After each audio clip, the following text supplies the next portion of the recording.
done all of this without the help of lots and lots of friends. That saying about it takes a village really turned out to be true in the last month or so. And I've had all kinds of people helping me out with this. In particular, Allison Essen, who is the site manager here. You probably met her. She was the traffic guru. She parking, helping you park your cars. Not to mention the artist Naris Levy, who's back there.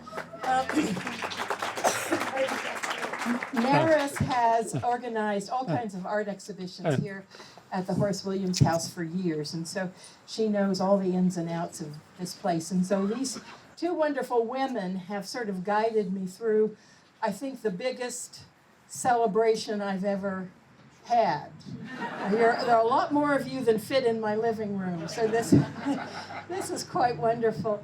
I also wanted to give a shout out to Pam Hevner, who has presented all these wonderful cakes back in the back. And it was Pam. Pam was the one who mentioned to me that wouldn't the Maple View dairy truck be a great idea for a party. And as soon as she said it, I thought it was absolute inspiration for a particular reason. In the preface of one of Bill's books, he writes about how he ended up at Cornell. Thank you. When he was 16 years old. And he had his heart set on going to Cornell, but in those days it cost $400 for the yearly tuition. This was during the Depression, and he wasn't sure how he was going to manage to accumulate all of that. He did get a $200 Cornell scholarship, as well as a $100 scholarship from the New York Regents. And so where was the other $100 going to come from? And it was in the midst of the Great Depression. It was really a hard time. Family didn't have a lot to contribute. So Bill got a job with a Good Humor ice cream company. And he bicycled all around Sunnyside, Queens, all that summer. And the only problem was that in the midst of the Great Depression, a Good Humor bar cost twice as much as all the other competitors. And so it was kind of bleak as September was approaching. And then a wonderful man who drove a Good Humor truck took sympathy on this young man who was working so hard and told him that FDR was going to be dedicating an extension of the Queens Boulevard over in another area, and that if Bill pedaled over there quickly, he might be able to sell the rest of his ice cream, which he did, which meant that he had his $100 accumulated, and he went off to Cornell, and all the rest is history. Including FDR. The other thing I wanted to do very quickly is that Bill has gotten a wonderful letter, and I wanted to read it to you. Dear Bill, congratulations on the celebration of your 100th birthday.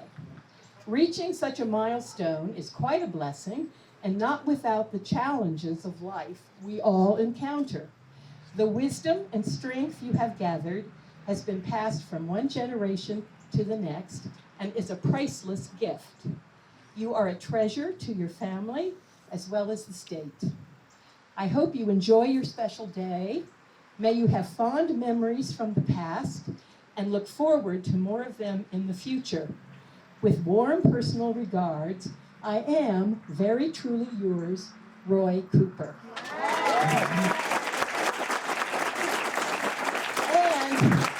And it has a little PS at the bottom. Bill, thanks for all you have done for our students and our state. And then I want to, is David Price? Yeah, it is David. David's going to come over and talk to you briefly, and then we'll turn it over to Bill. Well, thank you. I will be brief, but I do want to present this tribute from the Congressional Record to Bill on the occasion of his 100th birthday. This is one of the few perks that members of Congress can still deliver. So happy to be able to do this. And I will not read it except to say that it does note that there's a kind of bracketing, I guess, of our lives and careers. I remember reading The Perils of Prosperity as an undergraduate here 62 years ago, and I do give it credit, truthfully, to helping attract me to a history major. I then taught from In the Shadow of FDR at our public policy program at Duke, and now here we are today. I'll read only the last two paragraphs of this tribute, but it is heartfelt. When Bill Leuchtenberg's colleagues gathered his international colleagues gathered at Cambridge University upon the 30th anniversary of Franklin D. Roosevelt and the New Deal, they entitled the session In the Shadow of Leuchtenberg, take off on the book he took through 6 editions on FDR's impact. Indeed, Bill casts a long shadow with works translated into multiple languages, a teaching and lecture circuit that includes most of the U.S. and Western Europe, but also Israel, Russia, South Africa, and a huge worldwide network of students, colleagues, collaborators, and admirers. I'm privileged to count myself among that circle of colleagues and friends, and North Carolina is exceedingly grateful and proud that this preeminent scholar and exemplary citizen has lived and worked among us for these past 40 years. We extend to Bill and his wife Jean Ann every hearty congratulations and good wishes for health and happiness in the years ahead. Thank you, Bill. David.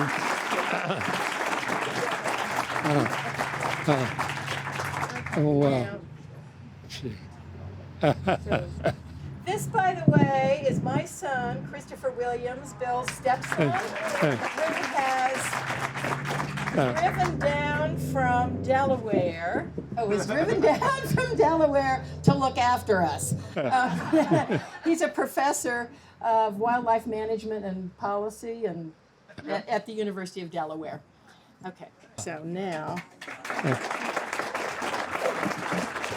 Thank you, sweetheart. Thank you, Chris.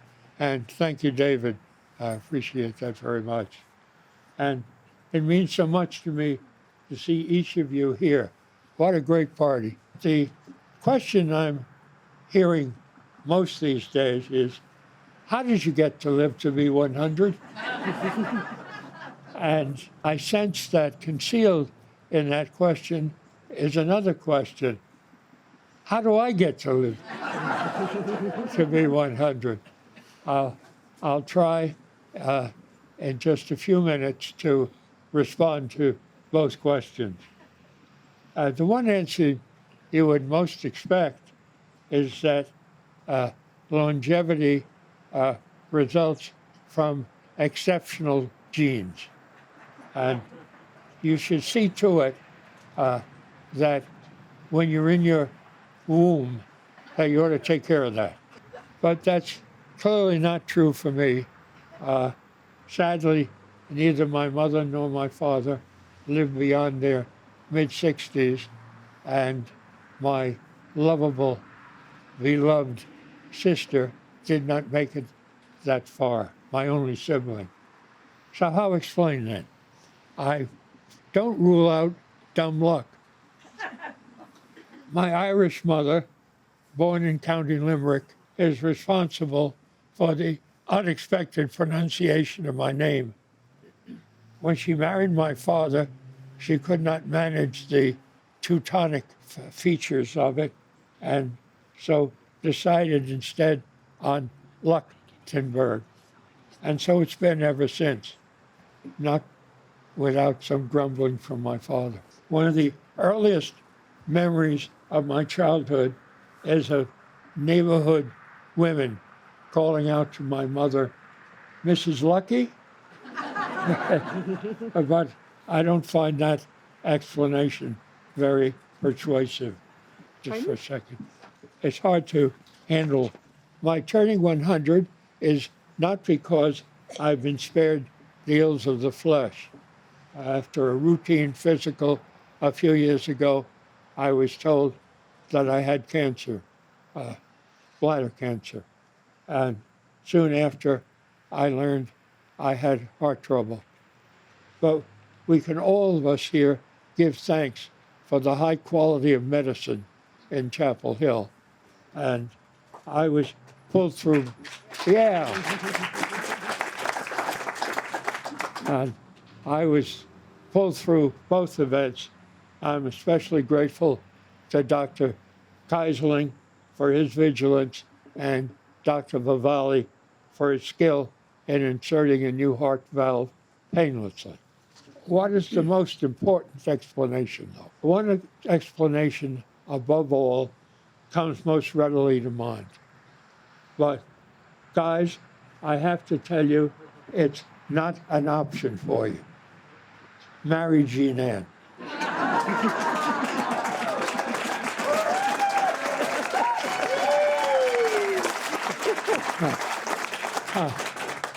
I wake up each morning, open my eyes, I look across the bed, see Jean Ann, and I think, how wonderful. Not very far across the bed, because all night long she has a warm hand on me, conveying the message that this coming day is going to be just as blissful as the previous day. And if that does not keep you going, I don't know what does. We've been married more than 37 years, and were together before that. And in all that time, I don't recall a day when I did not hear Jean Ann say, Bill, would you like? And I stop and I think, yes, that's just what I would like. And then I ask, but how does she know that? And how, with all that she does to hold our household together, is that what she's thinking of? She is infinitely thoughtful, infinitely generous. And speaking of generosity, it is Jean Ann who is responsible for bringing us together today. It is she who made the arrangements, who secured the ice cream truck and the band.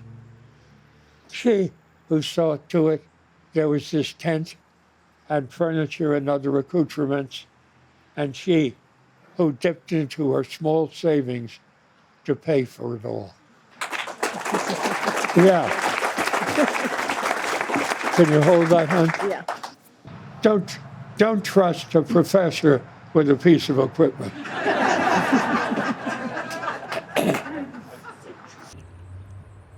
And she is the best of life's companions. One of our closest friends is Joe Sanders, here today with her delightful sister Bridget, all the way here from Oklahoma. I've often heard Joe say, Jean Ann can do everything. And that's about right. Left tackle for the Green Bay Packers, maybe not. Though I would not put even that beyond her.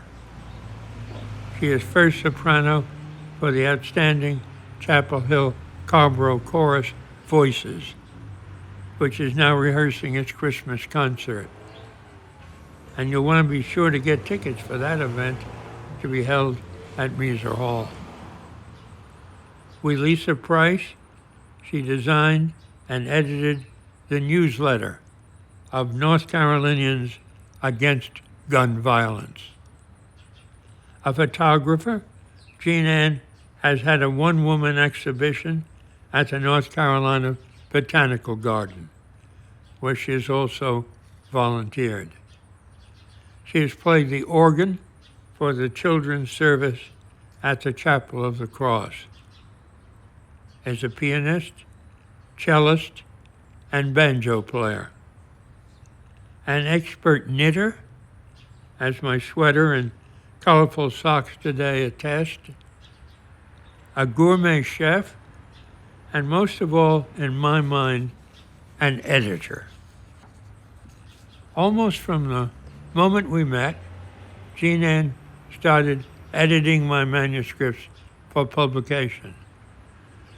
She brings to that task her experience as a teacher of writing at the University of Texas and the University of Akron, and as publications director of the National Humanities Center.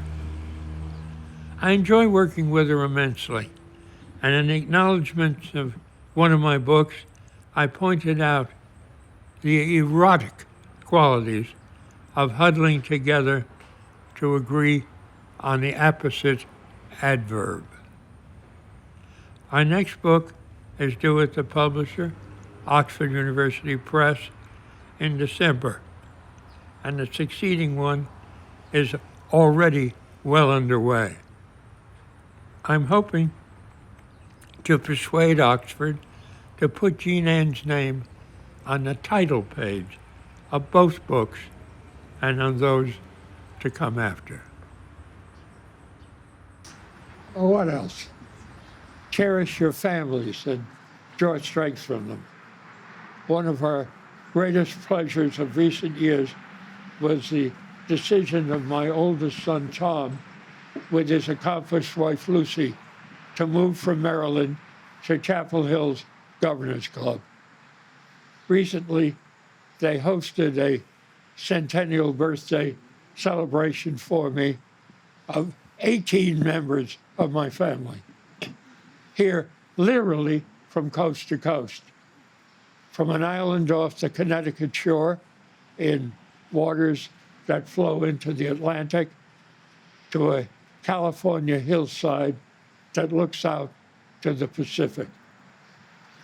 The 18 included my other sons, Chris and Josh, and their wives, assorted grandchildren, among them a doctor who got her MD from the University of North Carolina, and even two great-grandchildren here from the foothills of the snowy Colorado Rockies.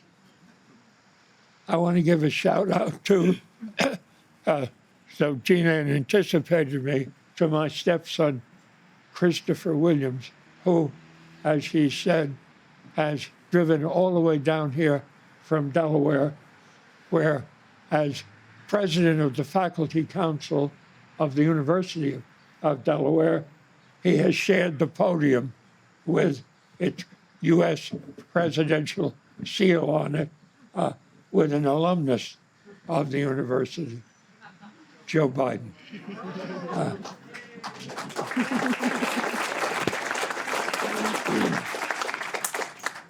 What else? Cherish your colleagues.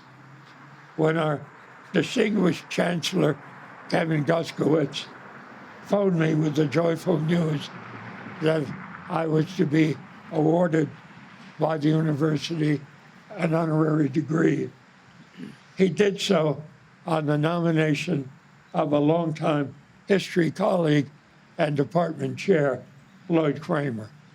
And recently, the current department chair, Lisa Lindsay, with the collaboration of my forever friend, John Casson, troubled to write a beautiful birthday tribute.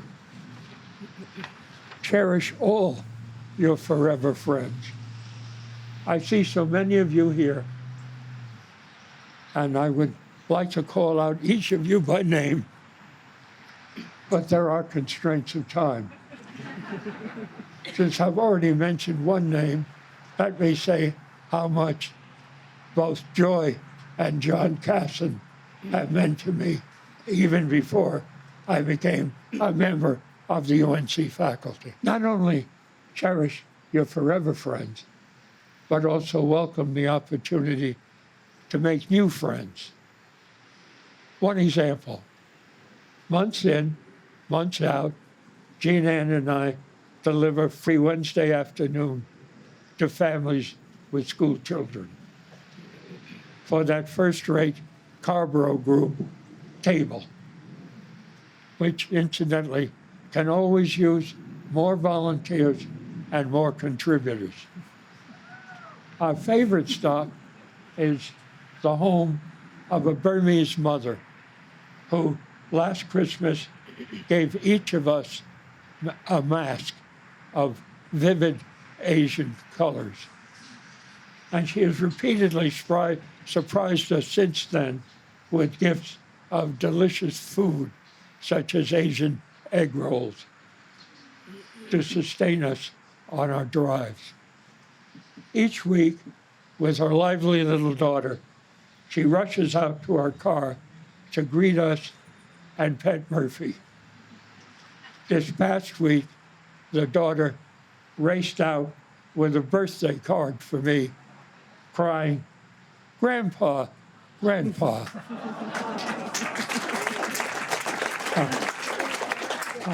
I hope she is enjoying ice cream treats today. She and her mother are certainly cherished new friends. Those last remarks remind me of someone else I surely want to mention.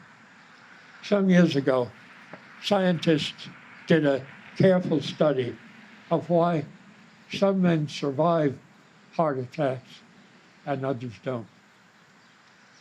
The scientists tested correlations of age, locality, class, ethnicity, and numerous other variables, and found that the most reliable correlation was that a man who survives a heart attack has a dog.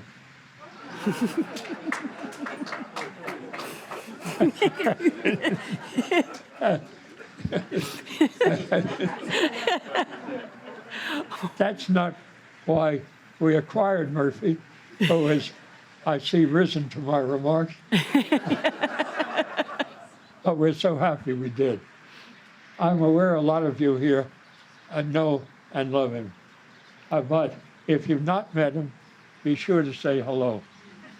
He's a white dog with a blush of salmon, and you can recognize him by his smile and by his Carolina blue tie, a present from that outstanding contractor, Jeff Galloway, who I strongly recommend to you all. Cherish the opportunity to make new friends, not only by happenstance, but by joining congenial associations. There's a smile on my face every time I report to tables because I can hope to see Ashton, Carrie, Eliza, Heen, and Abby there. And thanks to invitations from Jim Hevner and D.G. Martin, I enjoy each Thursday at what's called Tyndall Table, the most scintillating lunchtime companions to be found anywhere in the country. Lovely Pam Hevner, I should add, baked the 2 cakes we have today. At Saturday breakfasts in Carborough, I have the good fortune to exchange quips with a merry band I first encountered after meeting Peter Stein, a gifted lecturer on the Holocaust, at a dinner party hosted by that fine painter and longtime friend, Linda Passman, here today. Also, once a month, a family in our Morgan Creek part of town hosts a neighborhood pub to promote retiring in pace that enables us to look after our friendly and enlightened neighbors. And about one night a week, our pals at 411 West, Tommy, Trey, Greg, Caroline, greet us at the sidewalk table. When Jean-Ann phones for a reservation for that table, she's always asked, "Table for 3?" Because Murphy is always an honored guest.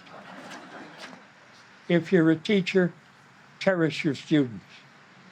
When I taught in the graduate program at Columbia, which I did for 30 years, there enrolled in my PhD seminar a group of students whose impact on the profession later as history professors and as scholars was so great that they were called affectionately the Luxembourg Mafia.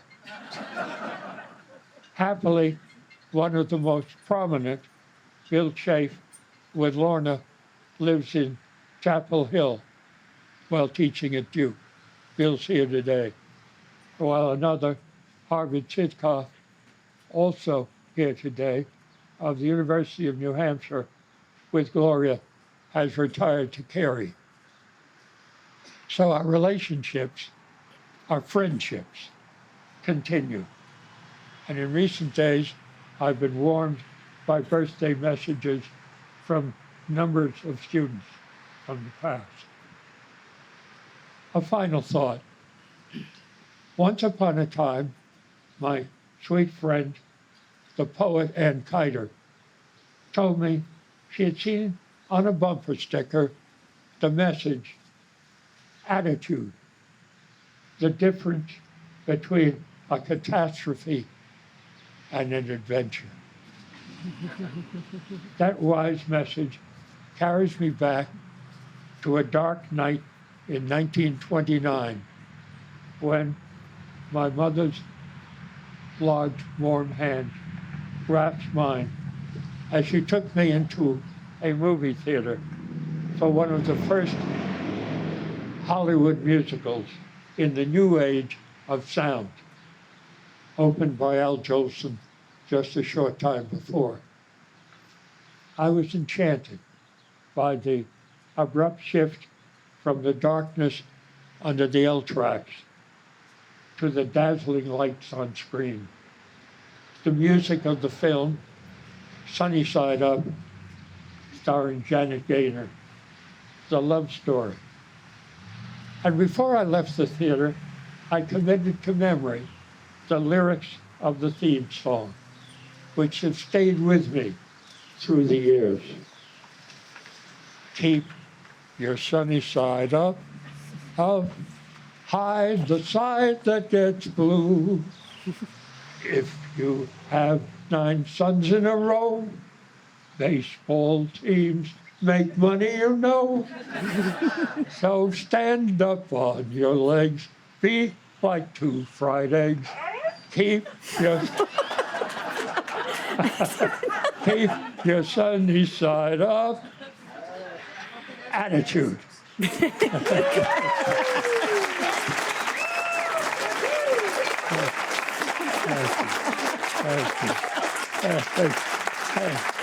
Thank you, Laura. Thank you. Thank you. Thank you. Thank you. And here's Bert. Here we go, I'll take him. And please, there's plenty more ice cream. Stay and visit. We need to sing. 1, 2, 3. Happy birthday To you, happy birthday to you, happy birthday.